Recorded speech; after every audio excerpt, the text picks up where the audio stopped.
ಎಲ್ಲೋ friends ನಮಸ್ಕಾರ. ನೀವು ನೋಡ್ತಾ ಇರೋದು BK ವಕೀಲ್ ಯೂಟ್ಯೂಬ್ ಚಾನಲ್. ನಮ್ಮ ಚಾನಲ್ ಎಲ್ಲರೂ ಸ್ವಾಗತ ಸುಸ್ವಾಗತ. ಫ್ರೆಂಡ್ಸ್, ಇವಾಗ CSC ಲಾಗಿನ್ ಮೂಲಕ ಹೊಸ ಪ್ಯಾನ್ ಕಾರ್ಡನ್ನು ಆನ್ಲೈನ್ ಮೂಲಕ ಹೇಗೆ ಸಲ್ಲಿಸಬೇಕಂತ ಈ ವಿಡಿಯೋದಲ್ಲಿ ಹೇಳ್ತೀನಿ. ವಿಡಿಯೋನ ಎಲ್ಲೂ ಸ್ಕಿಪ್ ಮಾಡದೆ ಕೊನೆ ತನಕ ನೋಡಿ. ಹಾಗೆ ಮಾಹಿತಿ ಇಷ್ಟ ಲೈಕ್ ಮಾಡಿ ಮತ್ತು ಶೇರ್ ಮಾಡಿ ಸಪೋರ್ಟ್ ಮಾಡಿ. ಇವಾಗ ನಿಮ್ಮ CSC ಲಾಗಿನ್ ಮಾಡಿಕೊಂಡು ಈ ರೀತಿ ಅಲ್ಲಿ ಸರ್ಚ್ ಬಾರಲ್ಲಿ NSD ಸರ್ಚ್ ಮಾಡಿ ಈ ರೀತಿ ಓಪನ್ ಆಗುತ್ತೆ. ಇಲ್ಲಿ ಸ್ಕ್ಯಾನ್ ಬೇಸ್ಡ್ ಅಂತ ತೊಗೊಳ್ಳಿ ಮೊದಲನೇದಾಗಿ.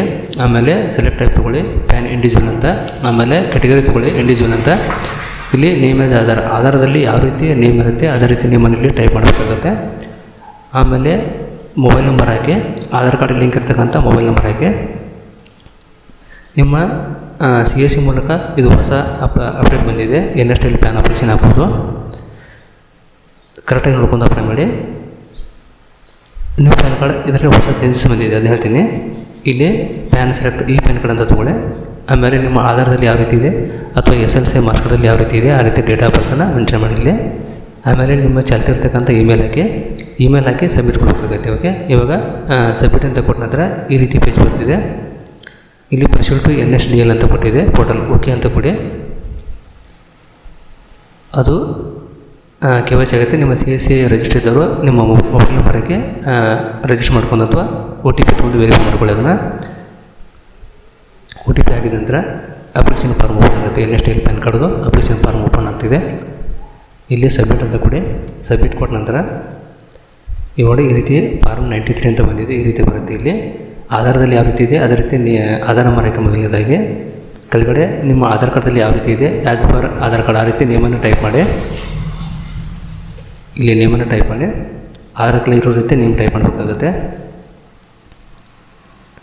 ಆಮೇಲೆ ಕೆಳಗಡೆ ನೇಮ್ ಕೊಟ್ಟಿದ್ದಾರೆ, first name, middle name, last name ಅಂತ. ಮೊದಲಿಗೆ ಫಸ್ಟ್ ನೇಮು ಮೊದಲಿಗೆ ಲಾಸ್ಟ್ ನೇಮ್ ಬರ್ತಿತ್ತು. ಲಾಸ್ಟ್ ನೇಮ್ ಈ ರೀತಿ ಚೇಂಜ್ ಆಗಿದೆಯಲ್ಲ ಇದು. ಇಲ್ಲಿ ಫಸ್ಟ್ ನೇಮ್ ಹಾಕಿ, ಆಮೇಲೆ ಮಿಡಲ್ ನೇಮ್ ಇದ್ದರೆ ಹಾಕ್ಬೋದು ಅಥವಾ ಬಿಡ್ಬೋದು. ಆಮೇಲೆ ಲಾಸ್ಟ್ ನೇಮನ್ನು ಎಂಟ್ರಿ ಮಾಡಿ. First name, middle name, last name ಹಾಕಿ. ಆಮೇಲೆ ನಿಮ್ಮ ಡೇಟ್ ಆಫ್ ಬರ್ತನ್ನು ಆಟೋಮೆಟಿಕಾಗಿ ಬಂದಿರುತ್ತೆ. ಅದು ಜೆಂಡರ್ ಸೆಲೆಕ್ಟ್ ಮಾಡ್ಕೊಳ್ಳಿ. ಇಲ್ಲಿ ಈ ಅಗ್ರಿನ್ ಚೆಕ್ ಮಾಡ್ಕೊಂಡು ಒಂದು ಸಾರಿ ಕರೆಕ್ಟ್ ನೋಡ್ಕೊಳ್ಳಿ. ಆಮೇಲೆ ಇಲ್ಲಿ ಸಬ್ಮಿಟ್ ಅಂತ ಬರ್ತದೆ ಈ ಸೈಡು. ಸಬ್ಮಿಟ್ ಅಂತ ಕ್ಲಿಕ್ ಮಾಡಿದಾಗ ಈ ರೀತಿ ಪೇಜ್ ಮತ್ತೆ ಓಪನ್ ಆಗ್ತದೆ. ಮತ್ತೊಂದು ಸಾರಿ ಚೆಕ್ ಮಾಡ್ಕೊಳ್ಳಿ. ಕಂಟಿನ್ಯೂ ಅಂತ ಕೊಡಿ. ಇಲ್ಲಿ ಪೇರೆಂಟ್ ಡೀಟೇಲ್ಸ್ ಎಸ್ ಅಂತ ಕೇಳ್ತಿದೆ. ಫಾದರ್ ಸಿಂಗಲ್ ಪೇರೆಂಟ್ ಇದ್ದರೆ ಎಸ್ ಮಾಡ್ಬೋದು, ಜಾಯಿಂಟ್ ಇದ್ದರೆ ನೋ ಅಂತ ಮಾಡ್ಬೋದು. ಅದನ್ನು ಇಲ್ಲಿ ಫಾದರ್ ನೇಮ್ ಸೆಲೆಕ್ಟ್ ತಗೊಳ್ಳಿ. Father name, first name, middle name, last name ಹಾಕಬೇಕಾಗುತ್ತೆ. ಇದು ನೋ ಅಂತ ಮಾಡ್ಕೊಳ್ಳಿ. ಇವಾಗ ಸಿಂಗಲ್ ಪೇರೆಂಟ್ ಇಲ್ಲದು. ಆಮೇಲೆ ಇಲ್ಲಿ ಫಸ್ಟ್ ನೇಮ್ ಹಾಕಿ, ನಿಮ್ಮ ಮಿಡಲ್ ನೇಮ್ ಹಾಕಿ, ನಿಮ್ಮ ಲಾಸ್ಟ್ ನೇಮ್ ಹಾಕಿ. ಆಮೇಲೆ ಮತ್ತೊಂದು ಸಾರಿ reenter father name, middle name ಹಾಕ್ಬೋದು ಅಥವಾ ಬಿಡ್ಬೋದು. ಮತ್ತು father name, middle name, last name ಹಾಕಿ. ಇವಾಗ ಹೊಸ ಅಪ್ಡೇಟ್ ಏನಂದರೆ ಇಲ್ಲಿ ಕೆಳಗಡೆ ಮದರ್ ನೇಮ್ ಬಂದಿದೆ, ಕಂಪಲ್ಸರಿ ಇದೆ, ಮ್ಯಾಂಡೇಟರಿ ಇದೆ.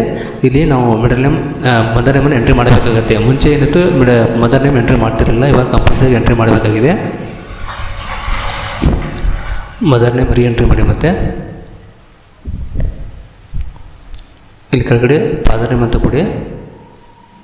ಒಂದು ಸಾರಿ ಚೆಕ್ ನೋಡ್ಕೊಳ್ಳಿ ಏನಿದೆ ಅಂತ ನೋಡ್ಕೊಂಡು ಕಂಟಿನ್ಯೂ ಕೊಡಿ. ಇಲ್ಲಿ ಇನ್ಕಮ್ ಸೋರ್ಸ್ ನೋ ಇನ್ಕಮ್ ಅಂತ ಹಾಕಿ. ಇಲ್ಲಿ ರೆಸಿಡೆನ್ಷಿಯಲ್ ಸ್ಟೇಟಸ್ ಅಡ್ರೆಸ್ಸನ್ನು ರೆಸಿಡೆನ್ಷಿಯಲ್ ಕೊಡಿ. ಇದು ಯಾವುದೋ ಬೇಕಾಗಿಲ್ಲ. ಇಲ್ಲಿ ರೆಸಿಡೆನ್ಷಿಯಲ್ ತೊಗೊಳ್ಳಿ. ಅಡ್ರೆಸ್ ಆಧಾರ್ ಕಾರ್ಡಲ್ಲಿ ಯಾವ ರೀತಿ ಆ ರೀತಿ ಟೈಪ್ ಮಾಡಿ. Flat, door name, building name, road, street, block, post office, ನಿಮ್ಮ locality, city, district, country name, state, pin code ಹಾಕಿ ಕರೆಕ್ಟಾಗಿ ಎಂಟ್ರಿ ಮಾಡಿದ್ದಾನೆ. ಇದೇ ಅಡ್ರೆಸ್ಗೆ ಅದು ಪೋಸ್ಟ್ ಮೂಲಕ ಪ್ಯಾನ್ ಕಾರ್ಡ್ ಬರ್ತದೆ. ನಿಮ್ಮ ಆಧಾರ್ ಕಾರ್ಡಲ್ಲಿ ಯಾವ ರೀತಿ ಇದೆ ಅದೇ ರೀತಿ ಎಂಟ್ರಿ ಮಾಡಿ. ಡಿಸ್ಟಿಕನ್ನು ಚಾಯ್ಸ್ ಮಾಡ್ಕೊಳ್ಳಿ. ಆಮೇಲೆ ಕಂಟ್ರಿ ನೇಮ್ ಇಂಡಿಯಾ ಅಂತ ಹಾಕಿ, ಸ್ಟೇಟು ಕರ್ನಾಟಕ ಅಂತ ಹಾಕಿ, ಪಿನ್ ಕೋಡನ್ನು ಹಾಕಿ, ಸ್ಟೇಟ್ ಕರ್ನಾಟಕ ತೊಗೊಳ್ಳಿ, ಪಿನ್ ಕೋಡ್ ಹಾಕಿ. ಪಿನ್ ಕೋಡ್ ಹಾಕಿದ ನಂತರ ಇದನ್ನು ಆಫೀಸ್ ಅಡ್ರೆಸ್ ಹಾಕಕ್ಕೆ ಹೋಗ್ಬಿಡಿ. ಇದ್ರೆ ಹಾಕ್ಬೋದು, ಬಿಡ್ಬೋದು. ಆಮೇಲೆ ನೆಕ್ಸ್ಟ್ ಇಂದು ಕಂಟಿನ್ಯೂ ಅಂತ ಕೊಡಿ. ನೆಕ್ಸ್ಟ್ ಪೇಜ್ ಹೋಗುತ್ತೆ. ಅದು ಒಂದು ಸಾರಿ ನೋಡ್ಕೊಂಡು ಇಲ್ಲಿ ಪ್ರಿವ್ಯೂ ಬರುತ್ತೆ. ಇಲ್ಲಿ ನಿಮ್ಮ ಅದು ಆಟೋಮೆಟಿಕಾಗಿ ತೊಗೊಳುತ್ತೆ ಯಾವ ಇವು ಇದೆ ಅಂತ. ಇಲ್ಲಿ ಐಡೆಂಟಿಟಿಗೆ ಆಧಾರ್ ಕಾರ್ಡ್ ಹಾಕಿ, ಪ್ರೂಫ್ ಆಫ್ ಅಡ್ರೆಸ್ಗೂ ಆಧಾರ್ ಕಾರ್ಡ್ ಹಾಕಿ. ಇಲ್ಲಿ ಡೇಟ್ ಆಫ್ ಪ್ರೂಫ್ಗೆ ಕಂಪಲ್ಸರಿಯಾಗಿ ಆಧಾರ್ ಕಾರ್ಡ್ ಇವಾಗ ನಡೀತಾ ಇಲ್ಲ, ಅದನ್ನೇ ಚೇಂಜ್ ಮಾಡಿದ್ದಾರೆ. ಇಲ್ಲಿ SLC marks card, driving licence, passport ಯಾವುದಾದ್ರೂ ಒಂದನ್ನು ಹಾಕ್ಬೋದು. ಆಧಾರ್ ಕಾರ್ಡು ಇಲ್ಲಿ ಡೇಟ್ ಆಫ್ ಬರ್ತ್ ಮೆನ್ಷನ್ ಆಗೋದಿಲ್ಲ. ಇವಾಗ SLC ಮಾರ್ಕ್ಸ್ ಕಾರ್ಡ್ ಹಾಕಬೇಕಾಗುತ್ತೆ. ಇವಾಗ SLC ಮೆಡಿಕಲ್ ಸರ್ಟಿಫಿಕೇಟ್ ಹಾಕ್ತೀನಿ ನಾನು. ಆಮೇಲೆ ಫೋಟೋ ಮತ್ತು ಸೈನು ಸ್ಕ್ಯಾನ್ ಮಾಡಿ ಇಟ್ಕೋಬೇಕಾಗುತ್ತೆ. ಫೋಟೋನು ಹಾಕಿ ಆಮೇಲೆ ಫೋಟೋ ತೊಗೊಂಡು ಮೊದಲಿಗೆ ಫೋಟೋ ಅಪ್ಲೋಡ್ ಮಾಡಿ ಇಲ್ಲಿ ಅಪ್ಲೋಡ್ ಅಂತ ಕೊಡಬೇಕಾಗುತ್ತೆ. ಆಮೇಲೆ ಸಿಗ್ನೇಚರ್ ಅಪ್ಲೋಡ್ ಮಾಡಬೇಕಾಗುತ್ತೆ. ಸಿಗ್ನೇಚರು ಅಪ್ಲೋಡ್ ಮಾಡಿ ಅಪ್ಲೋಡ್ ಅಂತ ಕೊಡಿ. ಓಕೆ, ಇವಾಗ ಇಲ್ಲಿ ಕೆಳಗಡೆ ಡಾಕ್ಯುಮೆಂಟ್ ಕೊಟ್ಟಿದ್ದಾರೆ, ಇಲ್ಲಿ ಆ್ಯಡ್ ಮಾಡಿಕೊಳ್ಳಿ. ಅಂದರೆ ಒಂದು SLC ಮಾರ್ಕ್ಸ್ ಕಾರ್ಡು, ಆಮೇಲೆ ಒಂದು ಇದು ಆಧಾರ್ ಕಾರ್ಡು ಎರಡು ಅಪ್ಲೋಡ್ ಮಾಡ್ತಾಯಿದ್ದೀನಿ. ಆಧಾರ್ ಕಾರ್ಡು ಫಸ್ಟ್ ಅಪ್ಲೋಡ್ ಮಾಡ್ತೀನಿ, ಅಪ್ಲೋಡ್ ಆಗಿದೆ. ಆಮೇಲೆ ಸೆಕೆಂಡು SLC ಮಾರ್ಕ್ಸ್ ಶೀಟ್ ಇದೆ. ಸೆಕೆಂಡ್ ಬಂದು SLC ಮಾರ್ಕ್ಸ್ ಕಾರ್ಡ್ ಹಾಕ್ತಾಯಿದ್ದೀನಿ, ಅಂದರೆ ಡೇಟ್ ಆಫ್ ಬರ್ತ್ಗೆ SLC ಮಾರ್ಕ್ಸ್ ಕಾರ್ಡ್ ಹಾಕಿದ್ದೀವಿ. ಓಕೆ ಅಂತ ಕೊಡಿ. ಇಲ್ಲಿ ಕೆಳಗಡೆ ಪ್ಲೇಸ್ ಹಾಕಿ ಪ್ಲೇಸನ್ನು ಟೈಪ್ ಮಾಡಿ ಅಲ್ಲಿ ಮೇಲ್ಗಡೆ ಅಪ್ಲೋಡ್ ಅಂತ ಕೊಡಬೇಕಾಗುತ್ತೆ. ಅದು ಸಕ್ಸಸ್ಫುಲ್ ಅಂತ ಬರಬೇಕು. ಈ ರೀತಿ ಕೆಳಗಡೆ ಮತ್ತು ಪ್ಲೇಸ್ ಹಾಕಿ ಡೇಟ್ ಆಟೋಮೆಟಿಕಾಗಿ ಬಂದಿರುತ್ತೆ. ನೀವು ಅವ್ರದ್ದು ಕಸ್ಟಮರ್ ಆಟೋಮೆಟಿಕಾಗಿ ಬಂದಿರುತ್ತೆ, ಸ್ವಲ್ಪ ಅಂತ ಬಂದಿರುತ್ತೆ. ಓಕೆ ಅಂತ ಕೊಡಿ ಕೆಳಗಡೆ. ನೆಕ್ಸ್ಟ್ ಕೊಟ್ಟಾಗ ಪೇಮೆಂಟ್ ಆಪ್ಷನ್ ಹೋಗುತ್ತೆ. ಇವಾಗ ಆಧಾರ್ ಕಾರ್ಡ್ KYC ಆಗುತ್ತೆ. ಇಲ್ಲಿ ಕಂಟಿನ್ಯೂ ಮಾಡಿ. ಇಲ್ಲಿ e-sign ಅಂತ ಬರುತ್ತೆ. ಇಲ್ಲಿ ಇದಕ್ಕೆ OTP ಹಾಕಿ ಆಧಾರ್ ಲಿಂಕ್ ಇರ್ತಕ್ಕಂಥ ಮೊಬೈಲ್ ನಂಬರ್ OTP ಹೋಗುತ್ತೆ. ಇಲ್ಲಿ OTP ಸೆಂಡ್ ಕೊಡಿ. ಆಮೇಲೆ ಈ ಬಾಕ್ಸನ್ನು ಟಿಕ್ ಮಾಡಿ ಅಗ್ರಿ ಅಂತ ಟಿಕ್ ಮಾಡ್ಕೊಂಡು ಇಲ್ಲಿ ಆಧಾರ್ ನಂಬರ್ ಎಂಟ್ರಿ ಮಾಡಿ. ಆಧಾರ್ ನಂಬರ್ ಎಂಟ್ರಿ ಮಾಡಿದ ನಂತರ ಸೆಂಡ್ OTP ಅಂತ ಬರುತ್ತೆ. ಆ ಮೊಬೈಲ್ಗೆ OTP ಹೋಗುತ್ತೆ. ಒಂದು ಸರಿ ನಂಬರ್ ಚೆಕ್ ಮಾಡ್ಕೊಳ್ಳಿ. ಆಮೇಲೆ ಸೆಂಡ್ OTP ಅಂತ ಕೊಡಿ. ಮೇಲ್ಗಡೆ ಆ ಅಗ್ರಿ ಅಂತ ಚೆಕ್ ಬಾಕ್ಸ್ ಮೇಲೆ ಕ್ಲಿಕ್ ಮಾಡ್ಕೋಬೇಕಾಗುತ್ತೆ. ಸೆಂಡ್ OTP ಕೊಡಿ. ನಂಬರ್ OTP ಹೋಗುತ್ತೆ ಇಲ್ಲಿ. ಆಮೇಲೆ OTP ಎಂಟ್ರಿ ಮಾಡಿ. OTP ಎಂಟ್ರಿ ಮಾಡಿದ ನಂತರ ವೆರಿಫೈ ಅಂತ ಬರುತ್ತೆ. ವೆರಿಫೈ ಮಾಡ್ಕೋಬೇಕಾಗುತ್ತೆ. ಒಂದು ಸಾರಿ ನಂಬರ್ ಕರೆಕ್ಟ್ ಚೆಕ್ ಮಾಡ್ಕೊಳ್ಳಿ, ವೆರಿಫೈ ಕೊಡಿ. ವೆರಿಫೈ ಸಕ್ಸಸ್ಫುಲ್ ಬರುತ್ತೆ. ಆಮೇಲೆ ಪೇಮೆಂಟ್ ಆಪ್ಷನ್ ಹೋಗುತ್ತೆ. ನಿಮ್ಮ CSC ವ್ಯಾಲೆಟ್ನಿಂದ ಪೇಮೆಂಟ್ ಕಟ್ ಆಗುತ್ತೆ. ಅದು ಈ ರೀತಿ e-sign ಸಕ್ಸಸ್ಫುಲ್ ಅಂತ ಬರುತ್ತೆ. ಇಲ್ಲಿ ಪೇ ನೌ ಅಂತ ಕಾಣ್ತಾ ಇದೆಯಲ್ಲ, ಇಲ್ಲಿ ಪೇ ನೌ ಮೇಲೆ ಕ್ಲಿಕ್ ಮಾಡಿ. ನಿಮ್ಮ CSC ವ್ಯಾಲೆಟ್ಗೆ ರೀಡೈರೆಕ್ಟ್ ಆಗಿ ಅಮೌಂಟನ್ನು ಕೇಳುತ್ತೆ. ನಿಮ್ಮ CSC ವ್ಯಾಲೆಟ್ ಪಾಸ್ವರ್ಡು ಆಮೇಲೆ ಪಿನ್ ಹಾಕಬೇಕಾಗುತ್ತೆ. ಪಿನ್ ಹಾಕಿ ಅಮೌಂಟ್ ಪೇ ಮಾಡ್ಬೋದು. ಪೇ ಆದ ನಂತರ ನೀವು ಯಾವ ಇಮೇಲನ್ನು ಕೊಟ್ಟಿರ್ತಾರಲ್ಲ ಆ ಇಮೇಲ್ಗೆ ಅದು ಎಕ್ನಾಲಜ್ಮೆಂಟ್ ಸ್ಲಿಪ್ ಜನರೇಟ್ ಆಗುತ್ತೆ. ಹೋಗಿ ಅಲ್ಲಿ ಹೋಗುತ್ತೆ. ಅದನ್ನು ಅಲ್ಲಿಂದ ತಾವು ಡೌನ್ಲೋಡ್ ಮಾಡ್ಕೊಂಡು ಕಸ್ಟಮರ್ಗೆ ಕೊಡಬೇಕಾಗುತ್ತೆ. ಎಕ್ನಾಲಜ್ಮೆಂಟ್ ಒಂದು ರೀತಿ ECK ನಂಬರ್ ಅಂತ.